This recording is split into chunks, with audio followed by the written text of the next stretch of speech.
I am going to invite Susan Lowe, our Department of Social Services, to come up because there were some questions that were asked of us tonight that I don't have all the answers to, but I surround myself by some people that are very smart. And there was a request that the cities would like to take control over the Section 8 housing from the county. And I've always been an advocate of local control. And so, Susan, I don't know if the laws prevent the cities from taking over this responsibility, but we'd like to get your comments on that. Good evening, Supervisor. Thank you for the opportunity. I actually would need to defer that to the Housing Authority. Heidi Marshall is gratefully here, so I think she'll be in the best position to answer that. Good evening, everybody. The law does not prevent from the City of Hemet from taking on this responsibility. When I met with the City Council several years ago, I presented a plan that would have allowed for the transition of those vouchers. I believe that there were certain things that made that move prohibitive at that time, mostly to do with the staffing requirements and everything else that comes with the administration of the program. It's very highly costly, of course, to run. We are able to do it because we are responsible for the entire county's allocation, and you have the economies of scale to play in our favor. But I'd be happy to meet with you again and present that opportunity so that you have the ability to make that decision. Ida, thank you very much. Just so my constituents will know for the record, I'm a strong advocate of local control. And if there is a desire on behalf of the cities to take Section 8 housing under their local control, I fully support that effort. Next, I would like to invite up our Assistant Probation Chief, Mark Hayden. And former Councilwoman Lori Van Arsdale spoke of the intervention program. The message I got was limiting probationers from residing in this valley. Can you talk about the logistics of that program and how do we do it? Well, good evening, Supervisor Stone, council members. It's a pleasure to be here this evening and to see the positive energy in the Valley community tonight. Supervisor, I'm not aware of the details of that program that was previously put together out here in the area. It sounds, from the comments that I heard, that was some sort of an arrangement worked out with the state parole. I can tell you that with the inmates that are currently being released back to the county of Riverside under AB 109, that prior to their release from state prison, we received a intake packet from the state prison 120 days before their release. We take a look at the offense, the background of that person that's being released to the community. We ensure that they, first off, fall under the parameters of AB 109 and that they're actually the county's responsibility. At that point, we then take a look at their intended place of residence. We make every attempt possible to contact the person or persons that they intend to live with. We look at their terms of release. We look at their past history, and we look for any indications that they may be coming into contact with a previous victim, or that there's other legal requirements that preclude them from living in a particular location. So we do everything that we can to ensure that they are coming back into an environment where they will receive some support. Really the last thing that we want is for them to end up homeless on the streets, because then we can't locate them, we can't find them, and we can't monitor them in the community. If I may, there was a comment, a public comment with regard to possibly a couple sex offender homes, and I believe the person who made the comment indicated that those were AB 109 funded. I can assure you at this point in time, the County of Riverside has not spent a dime on funding any type of housing program for offenders. We are in the process of going out to bid for emergency housing that will be available to offenders who are homeless for up to a 30-day period. We're also in the process of going out to bid for transitional housing that would be up to a potentially 6 months of housing. It would also include programs to assist them to get back up on their feet and become independent. Thank you very much. Appreciate you being here and staying here so late tonight. Just a few other issues, and I'll be happy to pass the mic. We have a program called Graffiti Busters in the county of Riverside. For those of you that may not be aware of my past as a Temecula City Councilman, I ran on the issue of graffitis. Graffiti, I didn't want to have graffiti gangs in the city of Temecula. I believe that graffiti should come down within 24 hours of it going up. We have a county vehicle that has paint managing materials, sandblasting equipment that will go out, and our goal within 24 hours is to get that graffiti down. So please call our office, and I'd like to give you that number. I have cards here for anybody that'd like to have the cards. We have a toll-free phone number, although we're local here in Hemet. Hemet is 791-3490, but if you live outside the area and you're visiting here tonight, 866-383-2203. I'll leave a lot of cards.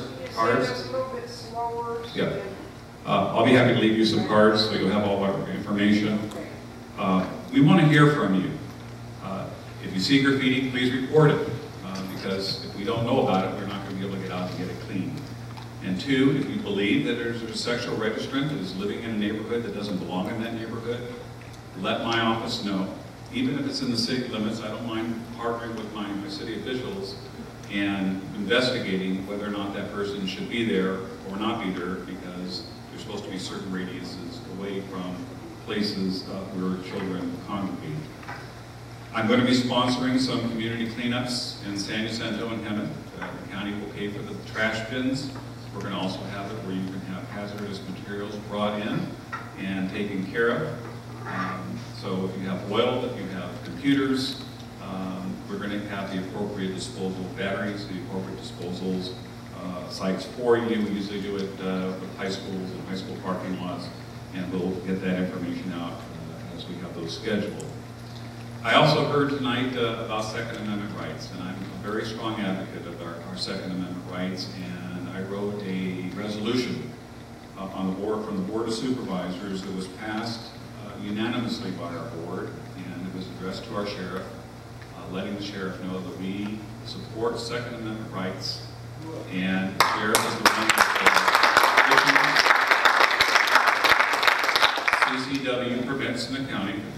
The sheriff is the one that issues those, and you had a speaker here tonight that felt that he required a weapon for personal safety, made a very strong argument, and I've been working with our sheriff to hopefully have him grant a CCW. You have to go through extensive background checks, you have to go through a training program, but I believe that the citizens have a right to carry weapons for their personal safety. So, a lot was said here tonight.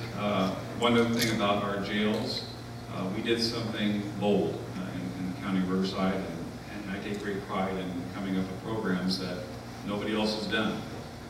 And in Riverside County, if you do the time, if you do the crime, you'll do the time, and you're also going to pay the dime if you can afford it.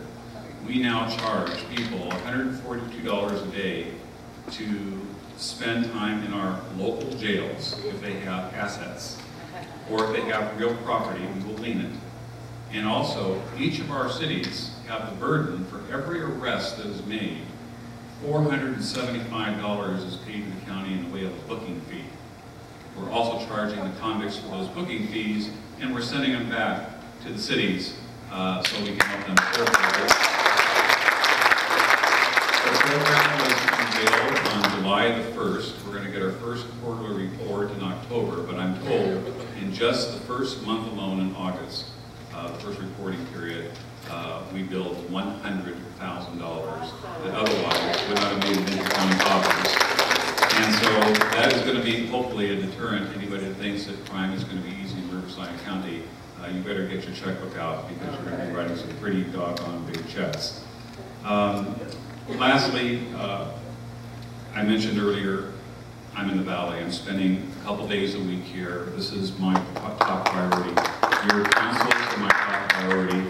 I'm going to find as much as I can in financial resources. We need to work collectively as three governmental bodies in going after every single grant that we can get. We have to begin thinking out of the box, and we have to make bold and courageous decisions. So On one issue, I'd like to congratulate Mark Oram for being appointed the interim city manager of the city of Hemet.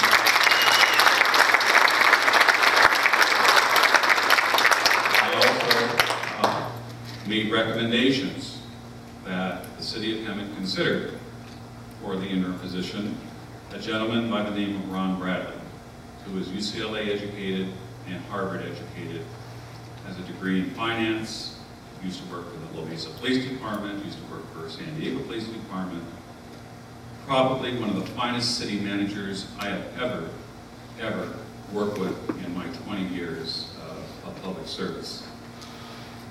I bring this up only because it's unfortunate that when you believe in doing something for the benefit of a community and you upset some of the powers that be that vilify you. If you read some of the blogs, that Jeff Stone wants to take control of the city of Hemet, which is the last thing I want to do. Or that my planning commissioner is engineering this to take over the Hemet City Council. It's unfortunate with blogs is that people can't put their names behind those ridiculous comments so they can be held accountable for their ridiculous, outlandish comments. I think that Ron Bradley would have been an excellent choice for a city in turmoil that would have brought world-class experience to making very critical recommendations, tough decisions for city council to have to entertain. And I know it was very difficult for Councilman Youssef and Councilman Larry Smith to go against the council majority. But I have to applaud them for taking the courage to do what every single one of you asked of us here tonight, is to make some changes to the way we do business in the San Jacinto Hemet Valley in the best interest of public safety, and stop with the smoke and mirrors politics, and stop insinuating agendas when the only agenda I believe that everybody here on this dais believes in is that we want to effectuate positive change in this valley and make it where we can walk the streets again at night, make it where we don't have to walk the road of our homes. And the only way we're going to do it is to work together. And you know what? Our councils are going to agree to disagree, and I'm going to agree to disagree with members of each of the councils on issues. But the Valley Congress is the vehicle. We are united with one goal in mind, and that is to enhance the quality of life of the people of this valley, and I'm dedicated to it for the next 4 years. Thank you.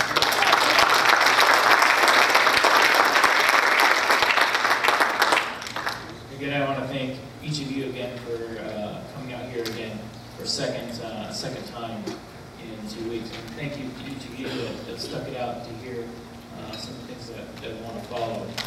I think it's important to know that each person up here lives in the city that they serve. I live in Hemet. I know my colleagues live in Hemet on the city council, just like the San Jacinto City Council lives in San Jacinto.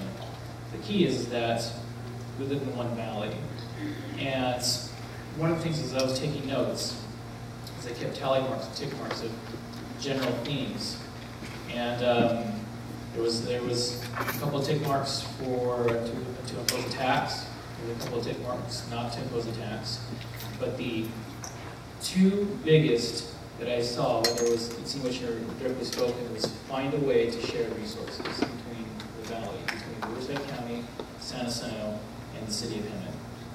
And I think as we move forward, both councils and Mr. Stone, we really need to sit down and figure out what that looks like. How are we going to share resources? What does joint power authorities look like? What does a special district look like? How do we alleviate our general funds as the state of California continues to raid and take those funds? And I think as we move forward, those are some of the bold moves that we're going to have to take a look and really focus and see, is this the next step to get us out of this rut that we're in? Because I think all of us can agree that the status quo that we've seen here with the quality of life is not acceptable. You've told us that it's not acceptable. So now I think we have to sit there and make those bold decisions and at least have the discussion amongst us, amongst the two San Jacinto, or the councils, and with Supervisor Stone, and with you, to see if those are options that this community wants to take on. Whether it is to impose taxes, whether it is to share resources, that's the thing we're going to have to go ahead and take a look at and see if those are viable options.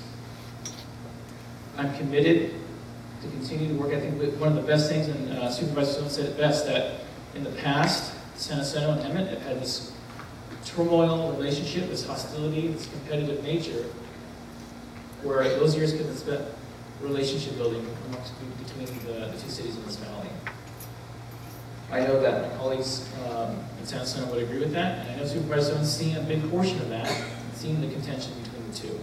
So I'm committed to continue to work with Supervisor Stone and with the city of San Jacinto to at least start discussing some of those options. I can tell you tonight that the City of Hemet staff has worked so hard for this Hemet Rocks program. Under Deanna Liano, Mark Orm, Eric Vale, all the other folks that have contributed to see that Hemet Rocks is a success. We can only go so far with our resources, and that's where you folks come in to help us out. Now, last week, we had sign-ups to help us with the Hemet Rocks program. Our city manager was kind enough to make sure we had sign-up sheets. We're going to ask for you again tonight. There's so many things that we can do together. The Valley Rocks program with Hemet, San Jacinto, and County Riverside is unique. We've had other cities call the city manager's office and ask us, how are we doing it? How are we moving forward? One of the biggest pieces that I heard here tonight, we talked about sharing resources, but they wanted to be able to say that, and I can't remember the gentleman's name, but he said, why don't you have a group of folks, a task force with code enforcement, with police, with public works, to go in as a team to combat some of these quality of life issues instead of waiting for code enforcement to show up and wait for the police department to come out. And that's what Hemet Rocks is going to do. That's what Valley Rocks is going to do, is to form those teams. Mr. Orm will be presenting us very shortly here with an update of what the city staff has done to formulate those teams. Part of that grant that we received to hire those police officers, we now are going to go ahead and fill those 10 vacancies in the police department. That's going to help the Rocks program. And that's why the city council decided to take that on. I will clarify with Mr. Harvey in regards to the fire department. The problem with the SAFER grant is that we would have to take on the burden of hiring additional firefighters. The fact is, we could hire them, but we're going to lay them off. We don't have the funds. But if we can find a better way to share resources or find another stream of revenue to make those decisions smart. Because the alternative is what we've done in the past. In the past, it was we had money in the bank. It was not a recurring revenue. We built a house of cards and it came down. We're not going to do that this time. So I'm encouraged that each of us here tonight has decided that we're going to go ahead and take a bold stand. Now, the next step will include you folks with Valley Rocks, but also what does the next step look like for quality of life issues? We had a lot of topics, and the supervisor brought up some things we're going to have just frank discussions about and see if that's an option that the community wants or not. Does the community want to impose a tax on itself? Does the community want to look at the possibility of sharing resources between the two cities? Do we want to continue the way we are? So again, I thank my staff for the continued hard work and success that they've done with the Rocks program. I know that Mr. Arm gives out monthly, if not weekly, updates on Hemet Rocks. If you have not had a chance, I encourage you to go to the city website, www.cityofhemet.org. You can sign up right there. You can either join the Hemet Rocks program, or you can receive updates to find out what we're doing. Again, it's going to be all-encompassing and it's going to include the valley. So thank you, folks, and thank you to my colleagues. Thank you, Supervisor Stone. I'll pass it to the Mayor of San Jacinto and then to my other colleagues here.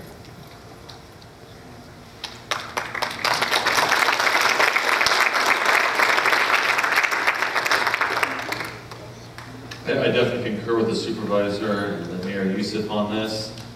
And I think our view's got to be a little bit broader too, so I'd like to kind of expand that challenge a little bit. I think we need to partner. We got to find extra capacity. We're not getting it federally, we're not getting it statewide. We've got to do it on our own. And in the valley, what a better way than partner amongst ourselves to do that, to find extra capacity.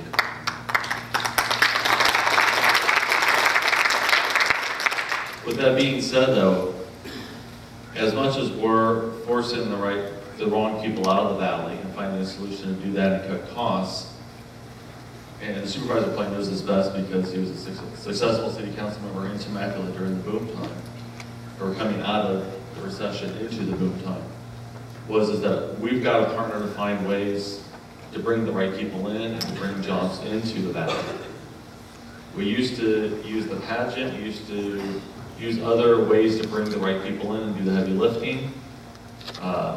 San Jacinto City Council last night approved a consultant because we outsource a lot of things since we don't hire the staff permanently, to look at expanding our tourism program and trying to revitalize that a little bit at a time. The baby boomers is the largest piece of our population right now. They're going into retirement. It's going to be numerous years that they're going into retirement. They're retiring on LA, Orange, San Diego. They want to be centrally located. And when we turn this corner, we need to be positioned as we're forcing these people out to attract those people back in. We've got the assets here with Western Science Center, the former Bowl, the Steel Mansion, Farmers Market, these other resources that we have to draw those people in. And we have to start a little bit at a time, and we need to start today. The other thing that we've been partnering on is the foreign trade zone. All the supervisors signed on at Supervisor Stone's request and at City of Hemet's request. We're going to be in that zone together. That's successfully working in Marietta, Ontario, other locations to benefit from being so close to the port of LA and the port of Long Beach. This is something probably that we're looking at to do imports and exports trade-wise. Something we have to look at. Later this year, we'll be in that zone. So as much as we're pushing, with the budget, there's two ends to a budget, right? You got the bottom end where you're cutting, but you got the top end where you need to increase your revenues. The state's not going to increase our revenues. The federal government's not going to increase our revenues. We've got to find ways to do it ourselves. I think we need to start looking at partnering on doing that as well. I'd like to open up the rest of the council for other comments.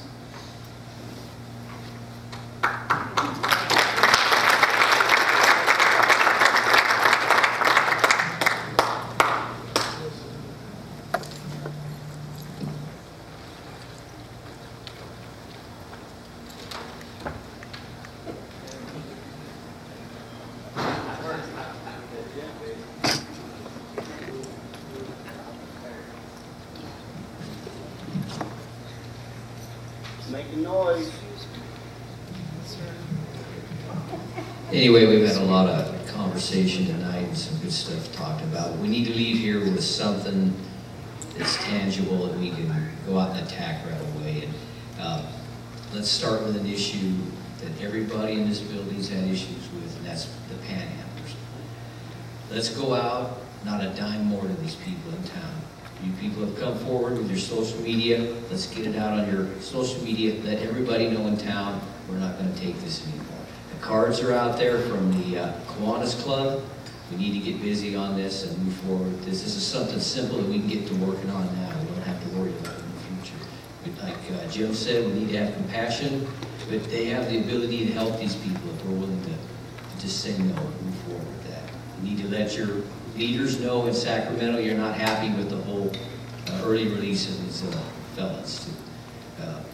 We basically have little or no control over that, but if you get on the horn, let them know you're not happy with it. They'll start to change their tune sooner or later because it is an election year. And just to let you know too, out there, for I think all the San Jacinto City Council, there is information with our emails. I think phone numbers also, city phones. If you have a problem, please feel free to call us. We're here to serve, not to be served. Let me just make a quick invitation to each and every one of you this Thursday at the Hemet Library. Be there at 3:30 if you want to get an understanding of the Hemet Rocks program. You'll get an opportunity to sit in a small room, and we'll go eyeball to eyeball, and we'll talk about those details. I will be there. Potentially, Councilwoman Krupa will be there. This is your opportunity to tell us one-on-one what you really think about the program, what you'd like to see in the program. That is this Thursday at the library at 3:30. Personal invitation. Get involved in this program because this could be one of the game changers in our valley when we begin to implement this thing. It's my invitation for you to be there. Can you have one in the evening for the people that actually work? That would be something that we could ask staff and see if we can work that out. Why don't we get as many people to come out at 3:30 so we can accommodate you and force us to do it in the evening? Because I work too. So I'll be there if I can anytime we want to set the meeting up. Could I ask a question? I was concerned about this. Ma'am, at this time, there's no more public comments. I asked 5 people and they did not know anything about rocks. They don't have an application. Why don't we use every opportunity to pass it to circulate the word? I believe there's plenty of material about rocks that's already been put out into the community, and there's awareness material on that. I know from the city of Hemet, and I believe that they can make that material available to you. Actually, the city manager is on his way over to you right now to discuss that issue.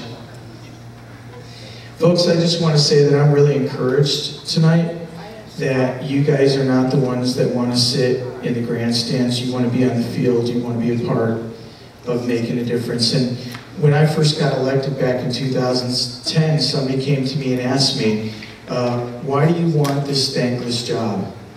Why do you want to do a job like this? And before I had a chance to answer, they said to me, I know why, because you believe the lie. And I was like, really? What's the lie? And they said, you believe that you can make a difference. And you know what the lie really is? The lie is the opposite of that. When you believe the lie that you can't make a difference, you stop. And I'm really encouraged by the fact that this type of a meeting would have not taken place in this valley 2 years ago. And when I look up and I see those flags side by side, this to me talks about a new beginning in this valley. And I'm highly, highly encouraged by that. So I want you to know we didn't come here tonight to pacify you. We came here tonight to partner with you and to move forward, and you're going to see action that takes place coming out of this meeting. Thank you so much for being part of that. I would like to add to Councilmember Bartel said it best, and make sure that we have action. I would like, we will go ahead, and I know Mayor Kotyuk, Supervisor Stone, and our 2 police chiefs are going to meet. We're going to go ahead and discuss what those shared resources are going to be for this valley. And so I know we'll be committed to that. I know Mr. Kotyuk has talked about having many more discussions and meetings in regards to having the 2 public safety departments come together, having the 2 mayors, having supervisors on to see how we can help each other and how we can share resources and share the burden to kick out those folks that are ruining our quality of life. So I look forward to doing that, and I think that should definitely be one of the takeaways from that.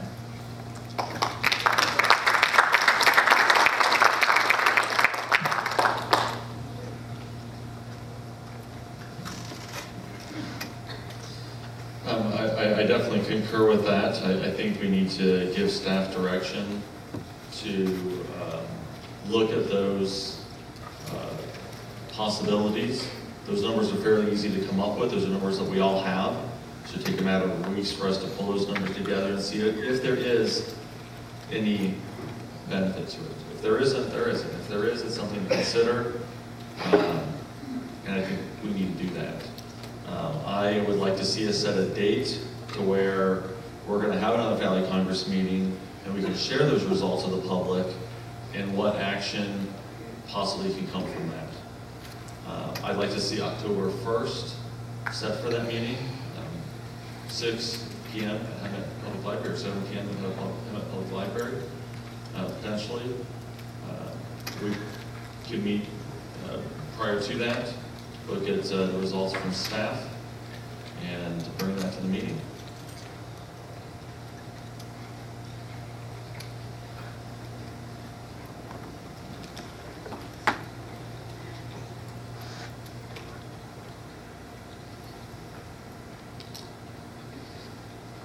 So, do we need a motion for staff direction or consensus on that? Aviva, where are you? You just want to look into that date if that works for you. I think you can just give direction to staff. Right. if there's a consensus with that, there's a consensus, to give staff direction to look at those, the JPA efficiencies, and to have those numbers for us by the last week of September, the last Monday of September, that is, to be specific, and then we'll have a meeting on October 1st. Did you do everything within the boundaries of you? Yeah, that's fine. October 1st in the evening, Hema Public Library, 6 p.m. We'll reconvene the Valley Congress.